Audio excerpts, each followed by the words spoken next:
It's one small step for man, one giant leap for mankind. Columbia.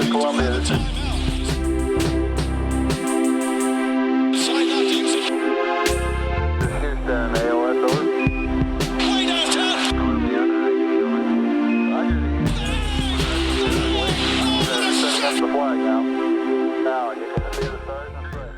Hello, folks, and welcome to the TKW Podcast. I'm Matt Spendley, and I'm joined tonight by Kyle Maggio. What's going on, buddy? Not a lot of good stuff in Knicks land tonight, Kyle. A tough game in Washington for the Knicks tonight. Just such a strange game.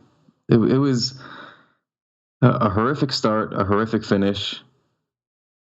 Just in the middle, of course, there was the young Knicks scrapping back, led by mostly Mario Hezonja and Enes Kanter and Allonzo Trier. But outside of that, there was just not a lot. A couple of highlight defensive plays from both Frank and Mitch, but outside of that, it was pretty gruesome most of the night. They had 34 combined points in the first quarter and the fourth quarter. 34 combined out of their 95 points. So, like you mentioned, the beginning and the end, absolutely awful. We saw some tough performances from Tim Hardaway Jr., our guy. Another quiet Vonleh game, only got 10 minutes. Frank was not great tonight. Had a nice little run there. He had a couple, I think he had back-to-back buckets, but he struggled with turnovers, had 4 turnovers. The Knicks in general struggled with turnovers. The beginning of the game was especially sloppy. They really struggled to keep the ball or get any sort of semblance of an offense going. They were lucky to only be down 7 points after 1, and it felt like for most of the game they were lucky to still be in it. They had the nice run to close out the third, thanks to, like you said, Allonzo Trier, and Kanter was huge. Good to see Kanter have another double-double after some minor struggles, so a couple bumps in the road after he's hit the bench. But what are some other impressions from the game tonight in Washington besides the obvious ones that are going to jump out after watching that game? I mean, Frank played like shit. Frank game. Very, very tough Frank game. I'm not really going to lay into Timmy. He got hurt pretty quickly into that first half. He shouldn't have played in the second half. He looked awful. They should have just held him out. I mean, Trier's been playing. Trier's been fine. Dotson's been fine. Both of those guys are fine tonight. If anything, it would have behooved Fizdale to play Dotson a little bit more tonight in Timmy's place because I think he was fairly efficient. He had a pretty decent game before he kind of disappeared. But yeah, Timmy shouldn't have came back in. And regardless, even when he wasn't, I think both teams could tell he wasn't really himself. The offense seemed starkly different to the offense that we've seen over the last, whatever many games to start the year. They need a shot creator in at all times. And I think I saw you tweet something about this earlier when he was, in the locker room getting checked out. But I mean, they were just a horrific looking offense without a shot creator in the lineup.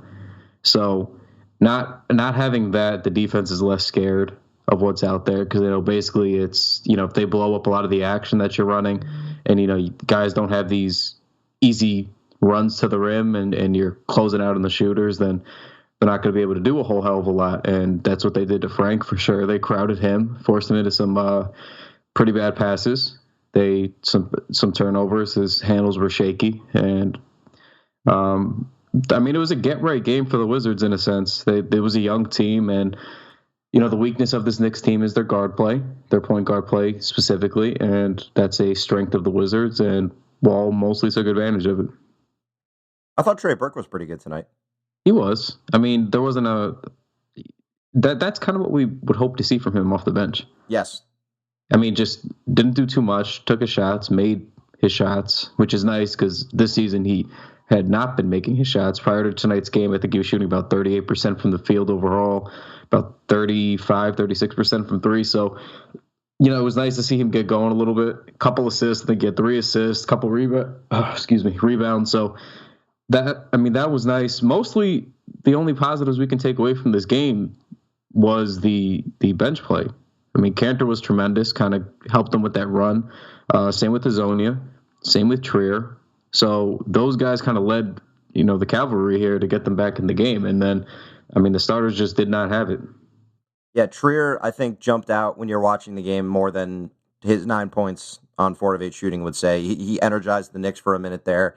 You had the little confrontation with Wall where they both got double technicals when Wall kind of hit him pretty hard when he went up for the layup. And then you had them matching up on the other end. You could tell Trier's getting into it. Fizdale's hyping him up. And then he comes up with the big turnover. John Wall dribbles it off his foot. So that was good to see. The energy from the young guys is clearly something that they're going to be able to channel because we saw Mitch Robinson too. He got a technical tonight. I tweeted it out. I do love his passion. It's something he's going to have to rein in. He's still an immature kid at this stage of the game. As we saw by that tech towards the end, I think it was early fourth. Yes. And he had a play earlier where he thought that he blocked John Wall. On second look, it was pretty clear that he fouled him. And he kind of gave the ref like a, come on, man, like, what are you doing? And those are the things where he's going to have to channel that into his play rather than end up getting a technical. But it's a young team. They're going to learn. I love seeing that.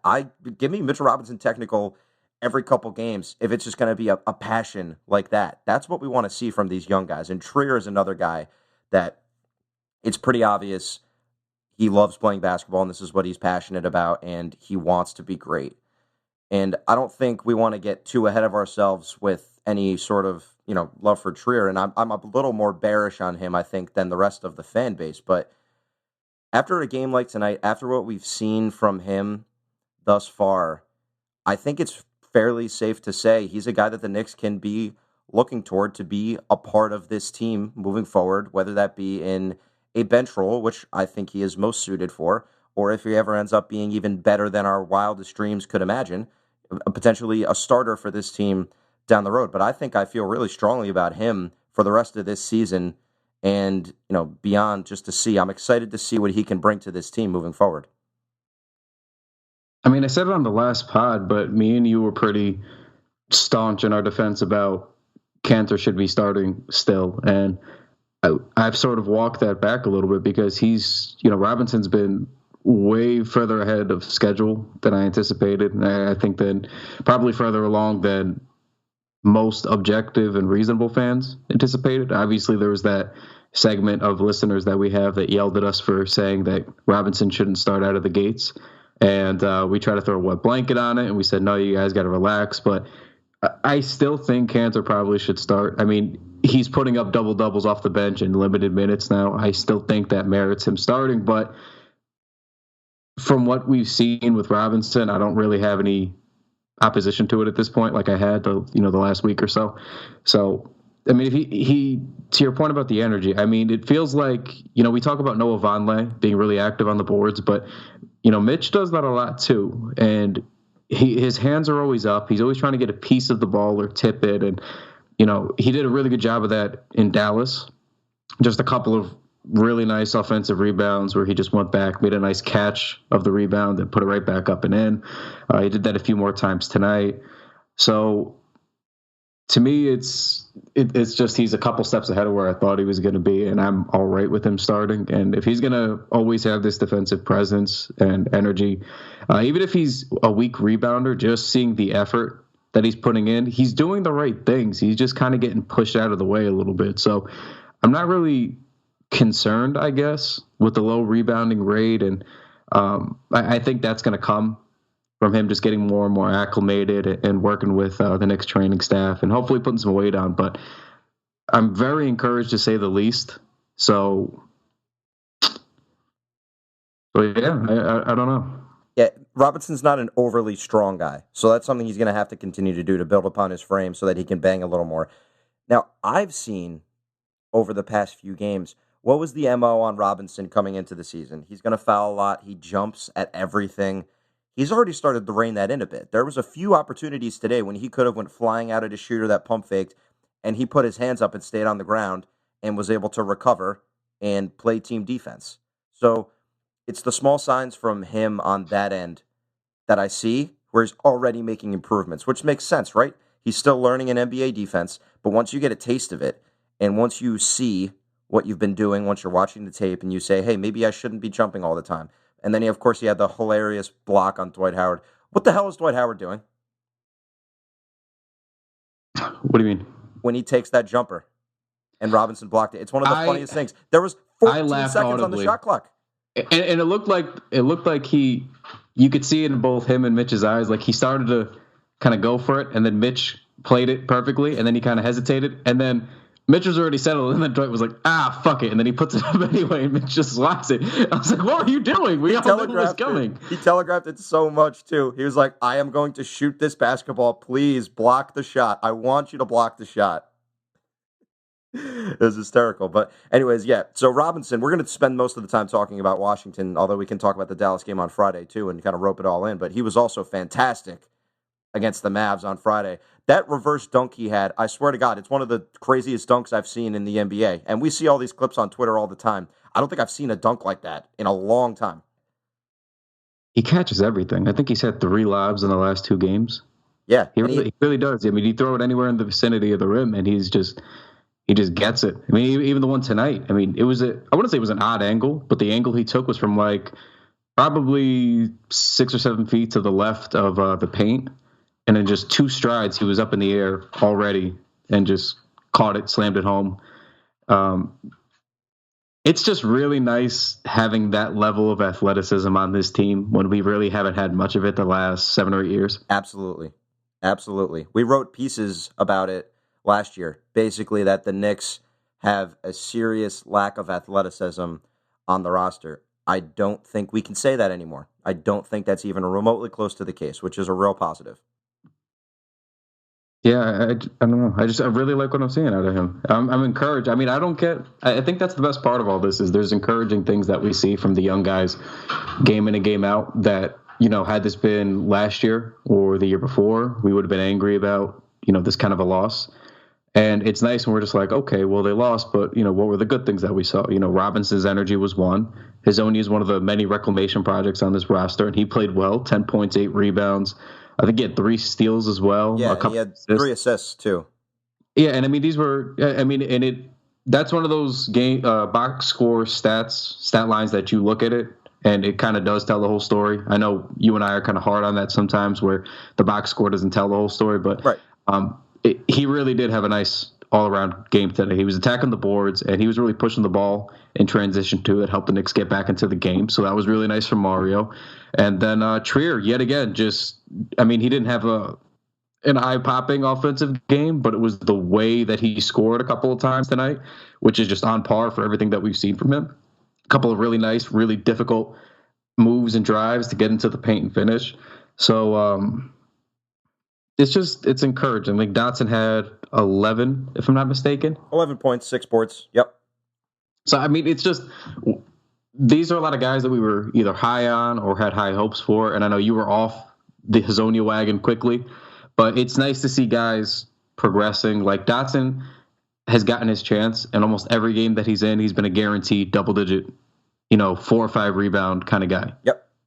It's nice that guys that we were either high on or hopeful for or hopeful, to be developing or actually doing that. And as I was kind of timid about all summer with words from the summer matching the actions during the season, and as you've said a few times, we might not agree with everything that Fizdale does on the court, but the point here is that the young guys are developing as we would hope.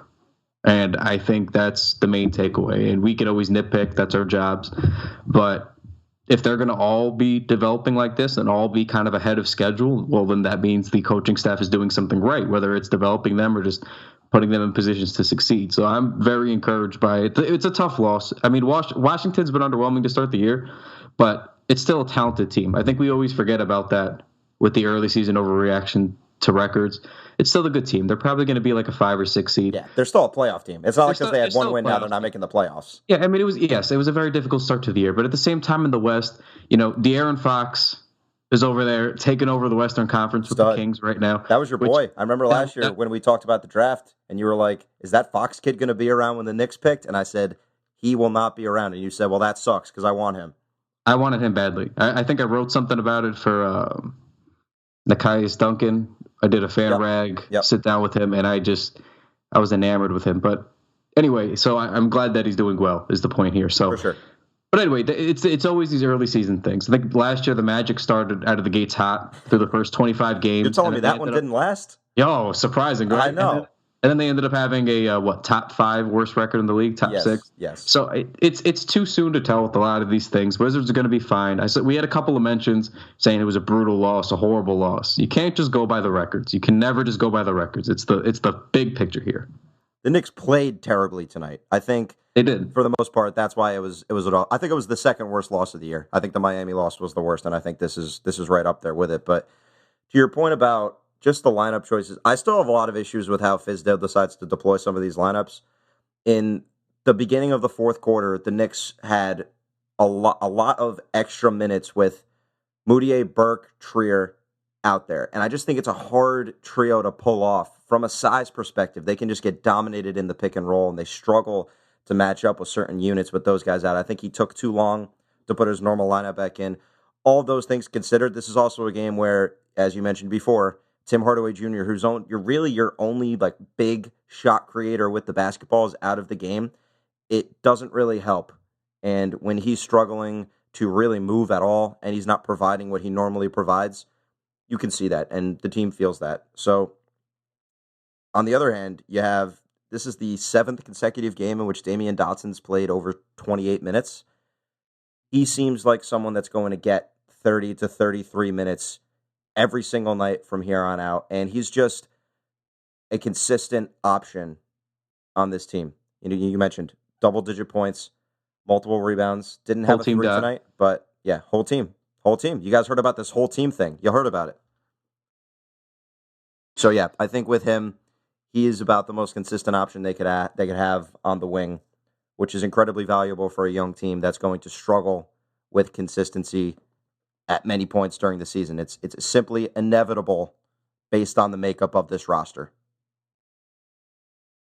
I mean, we were high on Dotson almost all of last year. I think I want you to be sitting down when I say this to you. So, I'm sitting, I promise. All right. Do you perhaps have something to buckle you in? Yes, I will buckle. I have a belt right here. I'm being buckled. All right, we're good. Go ahead. You are often ahead of the curve with things that you end up being right about. And Dotson was one of those things. I remember early. Yep. That's so nice of you to say. Thanks, man. I had to be honest. Maybe it's this illness that I'm dealing with. I'm fighting off. Yeah, I was going to say, you're delusional right now. The illness is going ahead. No, but I remember, I think it was probably it was late November or sometime in December last year. It was for sure. It was for sure one of those months. I remember you said, you were on the pod and said something about Dotson and how you wanted him to play more and why you thought he should. And I don't think anybody disagreed with you. I think we were more or less in agreement, but I remember it was your point that you brought up. And he's just doing so much right. I mean, he's shooting well. He's scoring well. He's scoring at a good clip, especially for a second-year player. I mean, he's rebounding very, very well for his position. He's playing mostly stout defense. So I just don't know. We have a lot of gripes about like one player or another, a little thing that they could do better. Frank's an elite defender, but Frank needs to work on his offense. And, Kanter can't play any defense, but he can give you the boards and the points. Like we always nitpick, but I don't have a gripe from Dame Dotson, to be quite honest with you. I really don't. It just seems like whatever the game plan is, he's just sticking to exactly the game plan. I don't see him going off script too much. I don't see him making that many mistakes. Outside of him getting blown by or just a better player outmatching him. I mean, he's a second-year guy. Those things are going to happen, but I'm just not seeing him beat himself, which I think is a really, really important thing for any young player, but especially a first or second-year player. And that's kind of what I'm seeing from him. So I don't know. I know you're going to be high on him, but I don't know. Is there something that you're seeing from him that you'd like for him to work on? Or is it mostly okay through the first 5 or 6 games that he's gotten big minutes? Well, let's talk first about the type of player he is. He has the poise of a veteran. When he's out there, you mentioned, he's not beating himself. He's the kind of guy that goes out there, what he's going to bring to an offense. The Knicks aren't asking him to do all that much either. He does some work off the dribble. He doesn't operate much in the pick and roll. He's a spot-up shooter. He defends. He still takes, the only thing that bothers me is I just wish he would take more threes. There are some shots where he ends up taking a step in or ends up taking like a couple dribbles and a contested two. He's a great three-point shooter. We want to see more of that. So that's something I'd encourage him to perk up and to continue to strive for, because he also has some skills as a three-point shooter that some guys don't ever get in their NBA career. He has a nice ability to pump fake and then sidestep into the three. Not an easy thing to do, and he's been able to do that fairly well thus far in his NBA career. But they're asking him to be exactly the kind of guy that like a perfect swingman in the modern NBA in a starting lineup. That's what Dotson is for this team, which makes him valuable because, like I said, the Knicks are going to struggle at points with consistency, and he feels like a guy that's always going to be there for them to rely on. And Fizdale clearly enjoys having him out there. I'm glad that it got to the point here where we're going to see him be playing 30 minutes, because the main reason I liked him last year is because I looked at his numbers and I watched him a little bit at Houston when he went there, but it was a Knicks team that needed shooting. And hey, here's this guy that shot 44% from three in college. Why don't you guys give him more of a shot and see what he can provide? If he can be a floor spacer for your unit, that's incredibly valuable for a team that's in serious need of shooting. And this team this year has a couple more shooters, but you always need more three-point shooting, especially if Tim Hardaway Jr. is going to miss any time. We'll see if he's ruled out for tomorrow. I bet that he doesn't play, so we might have to see Dotson take on a little more responsibility. But you have to be happy with what he's provided this year for the team, and I'm glad that he's getting all those opportunities. It's a good deal. Is it strange that I low-key hope Timmy sits out the next game?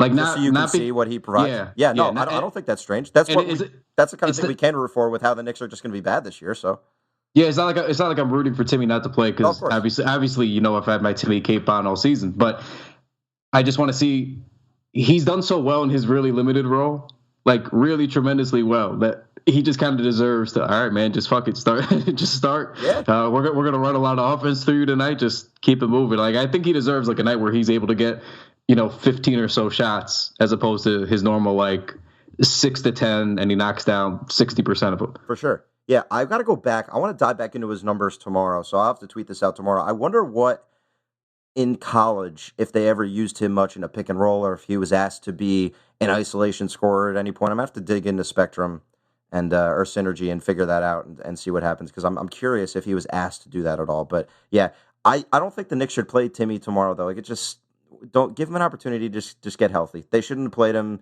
the rest of the game tonight, and they should give him some time to get healthy tomorrow. Just not worth it. I want to talk about Enes Kanter, because we saw him have 18 and 12 tonight.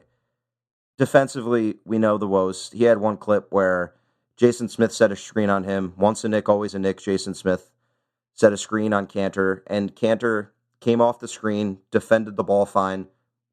I think it was Trier that was the other part of the battery there. And Trier recovers onto the ball handler. And Kanter just hung out at the top of the key, just putting his arms in the air for like 3 seconds. And then Jason Smith is standing there all alone beneath the hoop and makes the easy layup. It's almost baffling to see him this far into his NBA career, still unable to pick up the nuances of a pick-and-roll defense in the NBA.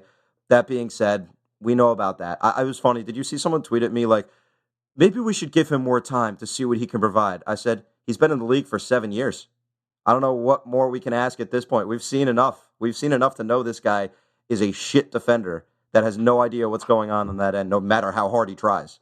Yeah, I mean, there's a few outliers, but generally after year 5 or so, players kind of are who they are. Especially on defense, I feel like. Yeah, especially on defense. And usually, I think there's guys that we can tell are going to take longer to develop.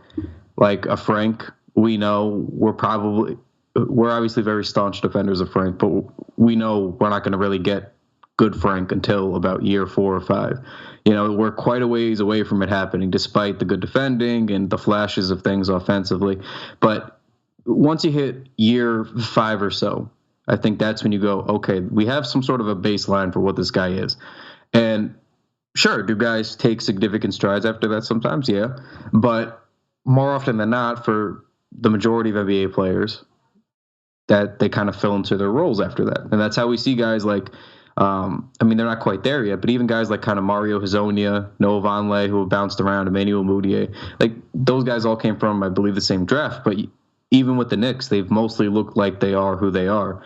So he's had more than enough time to get acclimated, Enes Kanter, defensively, and sometimes guys are just not good. at those things. What he's good at is ultimately the role that he played in OKC. Like, that was a dynamite role for him. That was about as good of a role as you can ever hope to get for Enes Kanter. You know, he doesn't really have to worry about defense. He played alongside Steven Adams, and he just got to come in. They would just bloody and bludgeon people to death on the boards, and they just cleaned up everything. He'd walk out with a double-double, nice little, like, 12 and 10, and he was on a little playoff contending team, and it was nice.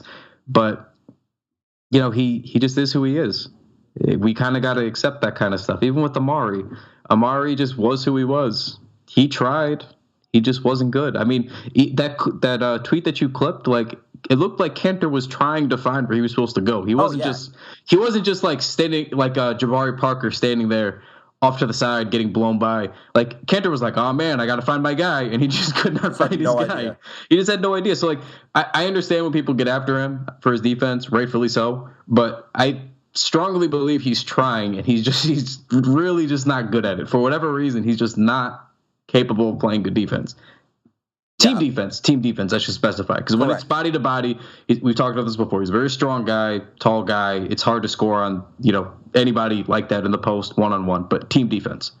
To give him props, just because he did have 18 and 12, so I think we should give him props where they're due. Some of his finishing around the basket is fairly remarkable. Like, he loves getting that ball on the left block on the pick and roll. The one strong dribble move comes in with the sweeping layup to finish off the reverse. That's a great move. And it's a pretty basketball sight to watch. But him on the defensive end, not so much. Really not so much. But good to see him play well tonight. One other thing that I want to get to is the guard rotation. So we mentioned that Trey Burke had a good game, 13 points off the bench. Moutier played 23 minutes, was shockingly not very good. I know. He had a good game in Dallas. Again, we should give props where they're due. He did. In his very small role, he did a good job in Dallas. For sure. That did not carry over tonight. He had one stretch, I think, where they had two back-to-back 24-second shot clock violations, and he was basically the cause of both of them. He just wasn't pushing the offense enough. What do you think the Knicks should do with Moutier? So we saw Moutier play 23, we saw Burke play 20, we saw Trier play 22, and we saw Frank play 23. Basically, they all played the same amount of minute shares. How would you like to see those minutes doled out moving forward? Are you okay with them kind of splitting those four evenly? Is there one guy you'd like to see in there a little more, one guy a little less? What do you think? Trier has certainly earned it. You know, it's hard to say otherwise. I mean, he comes in and he scores. He scores. I don't think his defense has been terrible considering he's a rookie. No, I think it's been quite good. Yeah, I mean, he's very.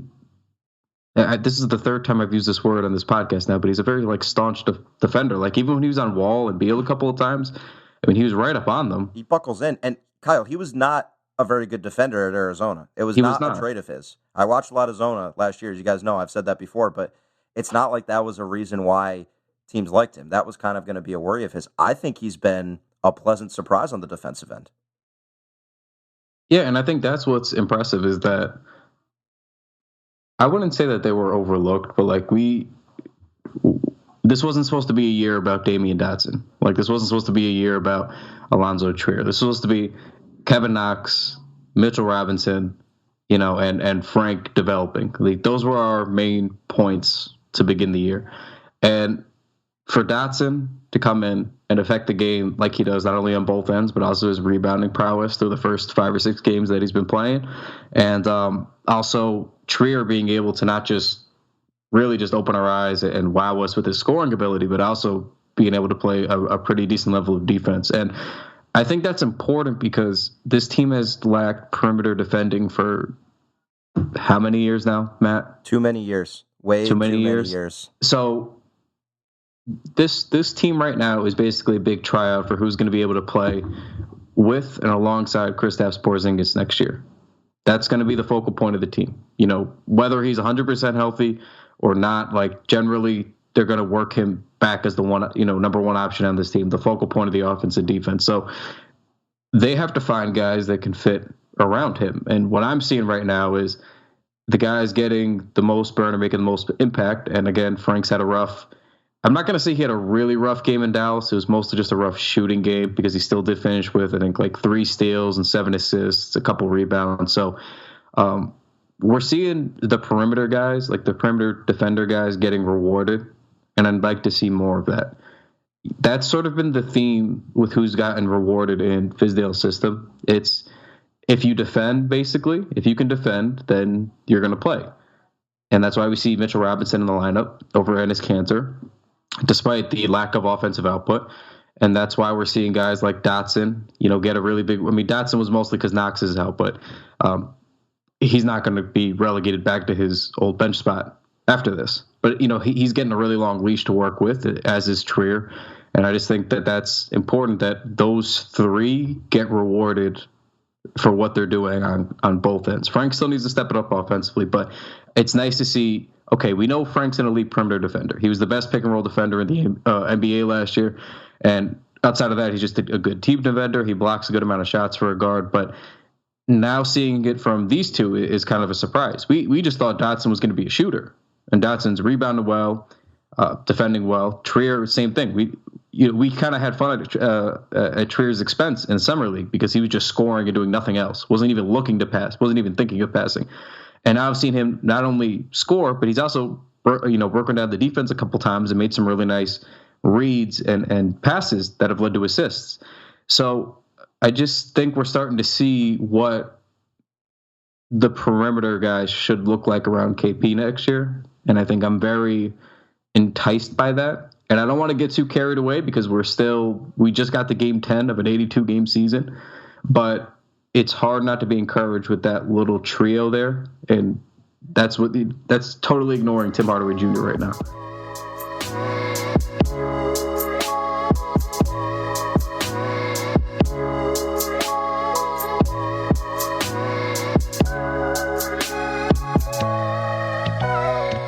I have two questions. My first question, if I told you before or after, so let's hypothetical scenario, Frank Ntilikina makes an all-defense team, which I think if you're getting some odds on that, maybe plus 150 for his career that he would do that. I think it's a likely thing to happen.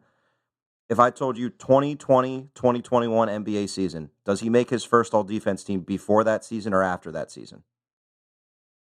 Just by the way that those awards work, I'm going to say after. Okay. Because to me, a lot of those awards is always they actually do deserve it the year before, but the voters don't give it to you until you really prove that it's legitimate. Something of like a recency, like not a lifetime achievement award, but like how in the Oscars, when someone wins the award, it's just because they had a good performance and they're like, they probably should have won this before. We should give them the award now. Yeah, I mean, you see it kind of on a lesser basis like that with the All-Star voting. Like Damian Lillard for a while, surely deserved to be an All-Star over one or two guys. But they're like, is it legitimate? Did that make him upset when he didn't make the All-Star teams? I didn't know. I have no idea. Did he maybe send a series of tweets about it? He might have. I might have heard something. Did he have a humongous chip on his shoulder about it to the point where it was almost obnoxious? Yeah. I think it was a little bit too much dip on his chip, but I don't. Okay, got it. Did you see that picture of Obama with the with the chip? Yeah, that's where I got it. I was dying to incorporate a too much dip on the chip reference. So you were loading that up the whole time. You fired off at the perfect time. Don't worry. No, but that's what I think is going to happen. He's probably going to deserve it the year before, and then they're not going to give it to him because his age. They want to see it a little bit more. There's more deserving guys, guys who've been doing this for longer and at a similar level, and they'll probably give him the nod that way. And then once it's irrefutable, is the way it always has to go. You have a really irrefutable season, and then they're like, okay, well, this guy is not only deserving of being on this team, he's also maybe the top one or top two or three defenders in the league. I feel like that's how the pendulum always swings. It's like, not yet. Okay, you're not only in, but you're also one of the best. Yeah, I think you're right. My second question is, how do you think that Mitchell Robinson fits next to Kristaps Porzingis when KP comes back? How does who fit with KP? Mitchell Robinson. I've internally battled with this thought for a while, Matt.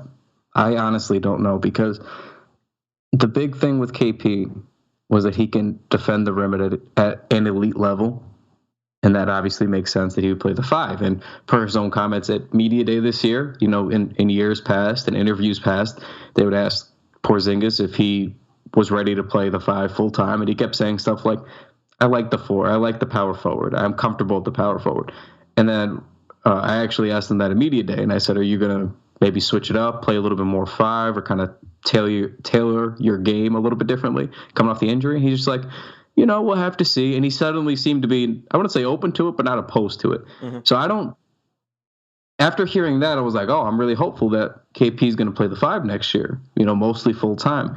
And now if you have a guy like Mitchell Robinson, I don't know.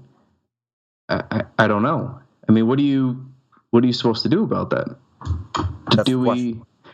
Because then you can make the argument of, well, if KP's already an elite rim protector, obviously we have to see how he looks coming off the injury. That's very important.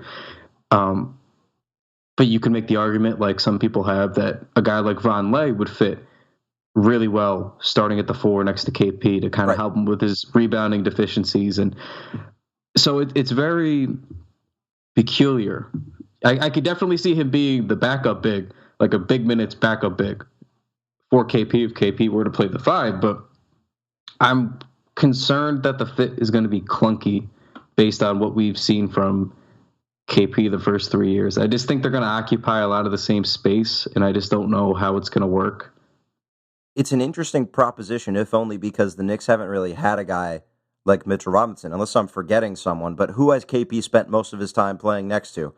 Robin Lopez, Kyle O'Quinn, Enes Kanter, Joakim Noah when he was healthy last season. They haven't had the type of offensive weapon that Mitchell Robinson is, and his specific skill set, which is literally running to the rim and grabbing lobs, is good just because KP also likes to space the floor. They don't occupy the same areas of the basketball court. So I'm completely intrigued by it, if only because I still don't know what the outlook on a Mitchell Robinson is, just because his skill set at this point is limited to catching a basketball and dunking it within 3 feet of the hoop. He had one shot where he kind of had like a little layup from like 4 feet and he bricked it, and you could tell he just doesn't quite have the touch, but still encouraging, obviously. But I'm intrigued by that fit, and I don't know how that would look, but it's an interesting thing to think about, KP playing next to a rim-running center like Robinson, even in limited opportunities. If that happens this season, who knows?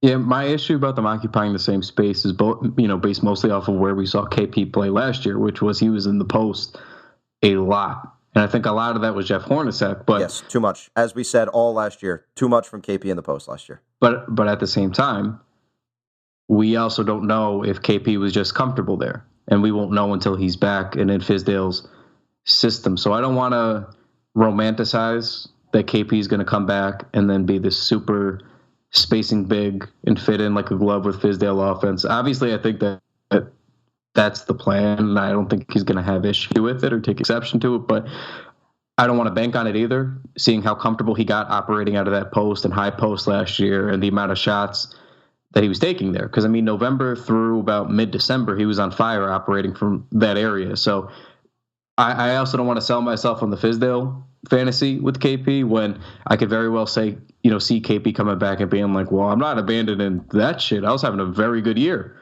shooting from that area and shooting from that territory.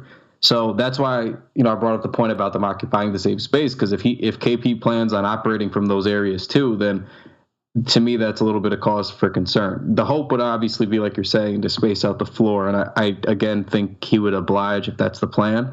But I do worry a little bit about his comfort level, because we've seen him be a little bit stubborn about, well, I'm the 4, I'm comfortable at the 4, and he's kind of big on where he's comfortable operating out of. So it does linger in the back of my mind. I don't think he's going to make a big stink about it, but that's my reason for concern. What do you think about Luke Cornett's 2 minutes tonight? I'm intentionally staying quiet. No, I always feel bad. I don't mind Luke Cornett. No, I know. We know what he is. Yeah, I think the points on Robinson are all well taken. It's going to be interesting. I'm just completely enamored with KP's shot profile once he comes back and what Fizdale decides to have him do. That's really interesting. The last thing I will say is, for a defensive fit, I think it actually might work okay, because I think defensively, if you played them together, and I do not want to get too far ahead of myself, but we saw KP struggle when he got pulled out to the perimeter by some quicker 4s. And I feel as though Mitch wouldn't have that much of an issue based on how quick we've seen him be. I feel like he'd be able to actually handle that level of speed versus KP, who wasn't really fast, but he was, just long, but he got blown by. So defensively, I could see it working, is what I'm saying, because defensively, even if you make, Mitch the quote unquote 4 or have to match up against the 4, and even if he gets spaced out, I feel like he'd be able to hold his own better than a KP would on the perimeter. Yeah, I think that's fair. He can move laterally at this point. His raw athleticism is potentially his most exciting trait in general. But I think, was there anything from the Dallas game specifically you wanted to point out before we kind of take a brief look ahead? I mean, we know that Trier was unbelievable. He had a couple moves I tweeted out. I loved the one move he had in the pick and roll where he comes off the screen. He kept Doncic right on his ass and then took a dribble in the layup. That's a next level pick and roll move.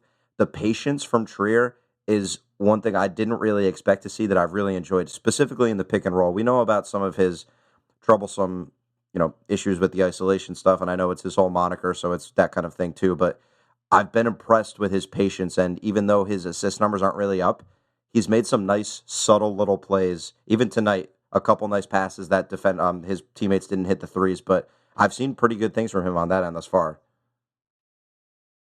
I mean, outside of Trier, who was tremendous, he's just so good at what he's done so far through the first 10 games. Obviously, that was a wildly efficient game. He was 8 of 10, 6 of 7 from the line. He just really had to go, and they didn't really have an answer for him, which isn't really a surprise. There's not a lot of perimeter defending on that Dallas team. Dennis Smith Jr. isn't going to stop a nosebleed.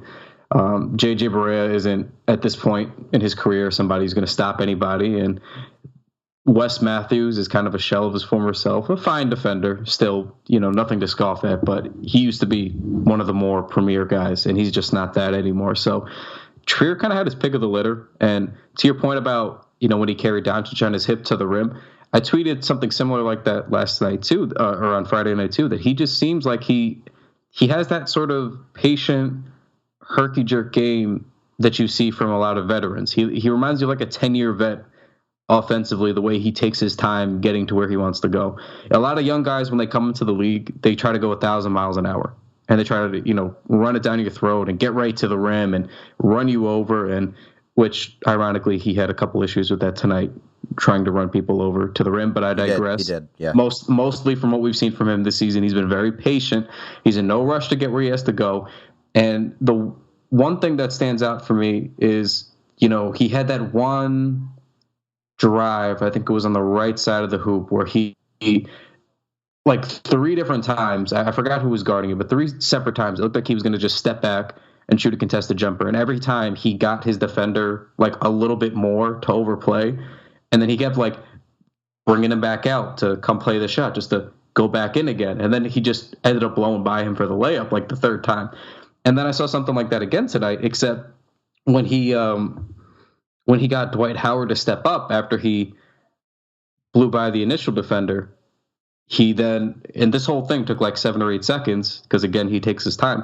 But he gets into the paint, gets Dwight to step up, and then very, very slowly and very easily makes his pass to Enes Kanter for a layup.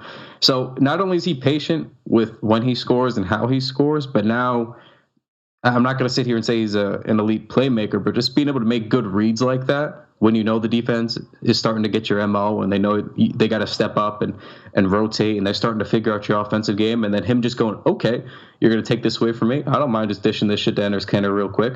I think it's a very mature mindset that we've seen him have, which I think normally doesn't get associated with somebody who goes by an isolation nickname. Normally when you hear ISO, you think, well, that guy maybe isn't the highest IQ. He's playing hero ball. He's just trying to get his. Right. And he does it in a different manner through the first 10 games. So that's encouraging. And the last thing that I would say about the Dallas game, 2 things. Mitchell Robinson, I thought, was tremendous on the offensive glass. Absolutely fantastic game from Mitch. It was I think his best game pretty easily. We know Yes. about the dunks. I don't even need to waste time on the dunks. They were fantastic. They were jaw-dropping. He had 2 that were nice, including the one we spoke about earlier, the reverse. But 10 rebounds, which is nice because he was up against DeAndre Jordan, who's one of the better centers in the league, and a couple of assists, 3 steals, and a block. 5 of 6 shooting, 3 or 4 from the line. Just a really nice game, and you could really clearly see the impact he was making. And even when he wasn't blocking shots, he was altering them. So that was really, really good. And the last thing that I was going to say is just the battling back from slow starts that Frank and Timmy had. Timmy was, I think, 2 of his first 8 or something like that, and he finished 7 of 17 with 18 points. Wasn't a tremendous or even good shooting night for Timmy, but the fact that he started off so terribly and then got it going at an important time. I think it was end of the second quarter. He scored 7 or 8 in a row, and then third quarter he kept it going for a while before Trier took over, and that was encouraging. 6 rebounds, 3 assists. He was making those impacts, that he knew his shot wasn't falling, so he had to figure out a way to make an impact in the game, and he did that. And Frank did that too. Frank went 2 of 8 that night for 7 points, but he had 7 assists, 3 steals, and a block. And that's another same kind of thing. Like, you're not getting your shot to fall. You have to find ways to make an impact if you want to stay in the game. And I felt like him and Timmy both did that, and they did that pretty well. So it was encouraging for me to see that kind of effort from the 2 of them too. I'm going to read you off a list, and I want you to tell me what these 7 guys have in common. Here are the top 7 rookie scorers in the NBA prior to tonight's game. Luka Doncic, Trae Young, DeAndre Ayton, Marvin Bagley, Jaren Jackson, Colin Sexton, Wendell Carter. What do those guys all have in common? I'm going to butcher it because I've seen this tweet that I know that you're referencing, but they're all... Isn't there like their true shooting is No. grossly high? No. Nothing like that. It's Okay. as basic as it can be. What do they all have in common? Where were they all drafted? Can you say that one more time now? Because I thought I had you and I didn't. So can you just say it again? The list? Yeah, the list. Doncic, Young, Ayton, Bagley, Jackson, Sexton, Carter. What do they all have in common? I don't know. Please They're tell me. lottery picks. Yeah. They're lottery picks. I thought something else was coming. No. I'm making this really simple for you. I'm dumbing it down for you, buddy, because those are the top 7. Number 8 is Allonzo Trier, an undrafted free agent that the Knicks signed on the eve of the draft. It doesn't get any more basic than that to say how his output has been absolutely phenomenal for where he was a month ago until now. Kind of wild. The only guy that's not in there is Bamba in that top 7 with the scoring, but just something to keep in mind with Trier. Another just a great sign. That's a tangible evidence. He's up there with all of the lottery picks from this year in scoring. Yeah, and I was going to say, now that I don't want to seem like an idiot for referencing that tweet, I pulled it up. What's the tweet? You got to tell me now. Okay, so the NBA rookie true shooting percentage leaderboard, minimum 100 minutes played. Okay. I'm going to say the names that are on this list, and I want you to guess who. Have you seen this tweet? I have not seen this tweet. Okay, so I want you to guess who's number 1 on the list. We're going to start there. So on this list is Jaren Jackson Jr., McCall Bridges, Luka Doncic, Marvin Bagley, Kevin Huerter. Is it Huerter? Yeah, Kevin Huerter. Yep, you're right. Okay. Miles Bridges, Allonzo Trier, DeAndre Ayton. I'm just going to share. Oh, please tell me Shai Gilgeous-Alexander. Okay, thank you. There you go. And Mitchell Robinson. Okay. Who of that list is number 1 on the true shooting? Mitchell Robinson's number 1, and I think Ayton's 2. Bagley 3. You got 1 and 2 right. Bagley is 6. Oh, okay.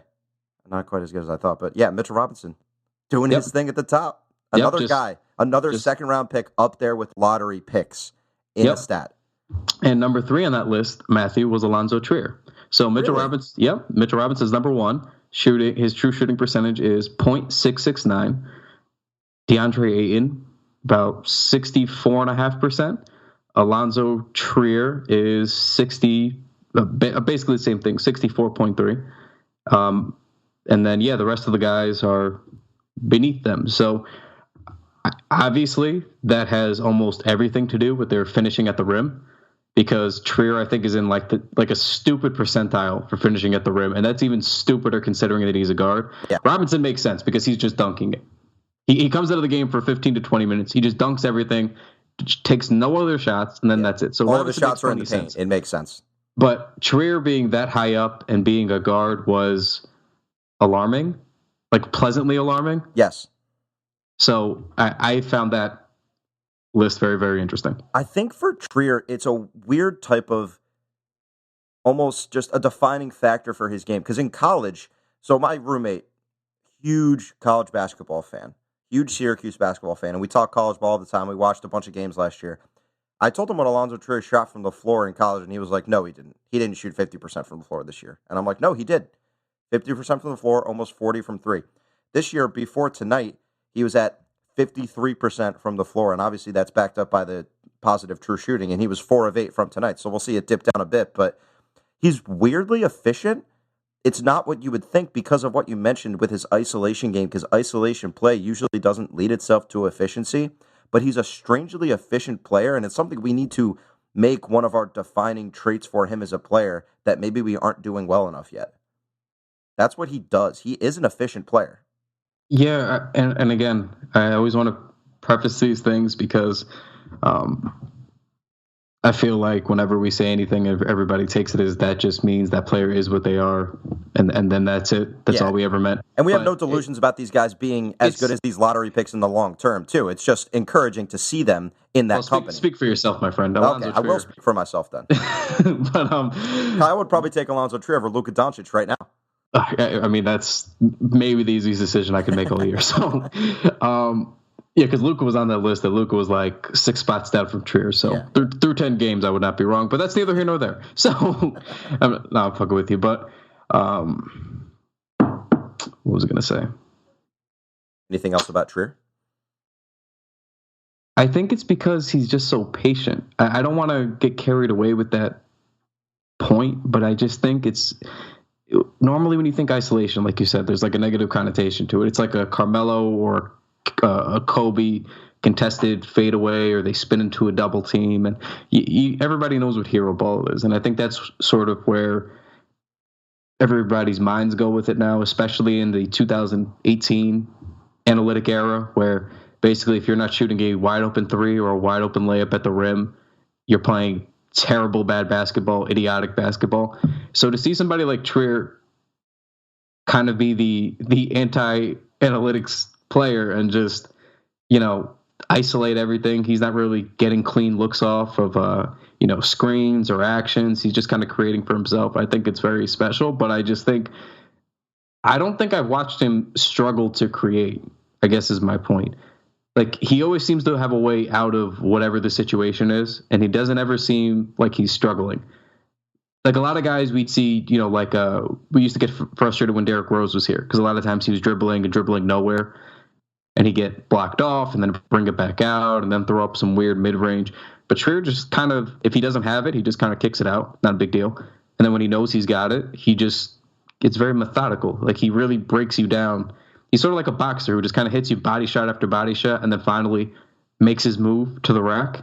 And it just seems like he's not really settling. Like, his mid-range shots, which he's taken plenty of, they're not contested most of the time. It just seems like he's playing the drive, and if the defense plays the drive too much, he goes, okay, well, now you gave me 5 feet, I'm going to shoot a mid-range jumper, which is a smart basketball play despite it being a mid-range jumper. And he creates space remarkably well. It's something that he does very well. Right. So it's just weird how open and clean his looks have been for somebody who plays such an isolation-heavy brand of basketball. And I just think it speaks to how smart he is and how patient he is. Obviously, how skilled he is as well, but, we'd expect skill from a young player, but having that level of patience and IQ is, I think, what's separating him in the early returns here. But that's really my last point on Trier. I'm very... it's just fun that we were excited for so many other reasons for so many other young guys this year. And he's come out and just been, I mean, arguably the most impressive young guy on the team so far. So it's just it's delightful, to be honest with you. It's delightful. It's been a blast. So the Knicks now play the 2-8 Chicago Bulls tonight, who are coming off of a loss to the Rockets. They have a 4-game losing streak. They gave up 92 points to the Warriors. in the first half. A very winnable game for the Knicks, obviously barring Tim Hardaway Jr. playing or not. So that's what we got up next. Anything else, Kyle? I mean, I'm thrilled for this get-right game tomorrow against the defensive gauntlet that is Jabari Parker. So that's... LaVine, I like LaVine a lot as a player. He's not as good as he's been playing. So I think some regression is due for him in that sense. It's going to come. I am very eager to see Wendell Carter Jr. though. I haven't really gotten to watch Wendell Carter. I haven't gotten to watch much Bulls at all. I think I caught like one half of one game, so I am excited to see him. And after that, we get Trae Young again. So we know it was going to be a down year, so we're always looking for the young guys in the development. So it's nice when we get to watch them play a team in equal situations. So I'm excited for the next couple of games more than I would be for I think Saturday they're in Toronto, and I'm not looking forward to that game at all. I'm looking forward to both the Atlanta and the Chicago games. That's a 3:00 Saturday game, so most people will just pretend like it didn't happen, probably for the best. Like, just turn a blind eye to us, rest of the NBA, please, because that's going to be a tough one. Yeah, hopefully Kawhi is resting, quote unquote, again. Yeah. So they got the shit kicked out of them last year when they played in Toronto. We were hanging out for that game, if I remember correctly. Oh, we did. They got blasted. Yeah, it was not good. Really not good. All right, anything to plug before we get out of here? Yeah, generally the same thing as always here. So make sure when you guys get done with this podcast, if you haven't already done so, make sure you subscribe and leave us a 5-star review. I've noticed our reviews have gone up, so we appreciate that, guys. Yeah, we really do, because for a while when we first started this thing off, as with most podcasts, you kind of speak into the abyss and hopefully something sticks. So really, really thank you. I think you could hear it in our voices. We're very encouraged, and we're very thankful for you guys. And, we've had a lot more listeners over the last year or so, and we just really appreciate all that support. So thank you. And make sure, gaming's now becoming a thing. It's been a thing for a while, and we were late to it, but we're on Twitch now. And we didn't do it tonight, but we've done it for most of the games so far. We're trying to do pregame shows on NBA 2K, and we play out the night's matchup. So we go through it, we talk Knicks with you guys, and you guys can obviously comment like you would with the Periscopes that we normally do too. So make sure you subscribe to our Twitch channel, hop on, watch those games with us. We normally announce it, so it's twitch.tv/the Knicks Wall. Make sure you check out the TKW shop at TeePublic. We got a lot. We put out the new Jersey line, so it's basically all these young guys that we're all excited about now. You got to get in on the bandwagon while you still can. And we have the whole team dot shirt for Dame Dotson. We have ISO Zo for Allonzo Trier. So these are all nickname jerseys. So they're not going to say Porzingis on the back, but they're going to say Unicorn. They're not going to say Ntilikina on the back. They're going to say the French Prince. So, they're a lot of fun. So go take a look. I think we have 7 or 8 of those shirts out right now. So if you have any ideas or things that you'd like to see, always make sure you add us or let us know. We're always looking for that kind of stuff. And outside of that, make sure you just keep checking out the good old content at theknickswall.com. We have our original features every day, and all the previews, recaps, anything that you could really imagine, we got it. So that's about it.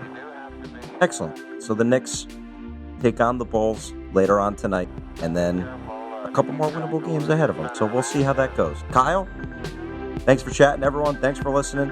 Have a great week.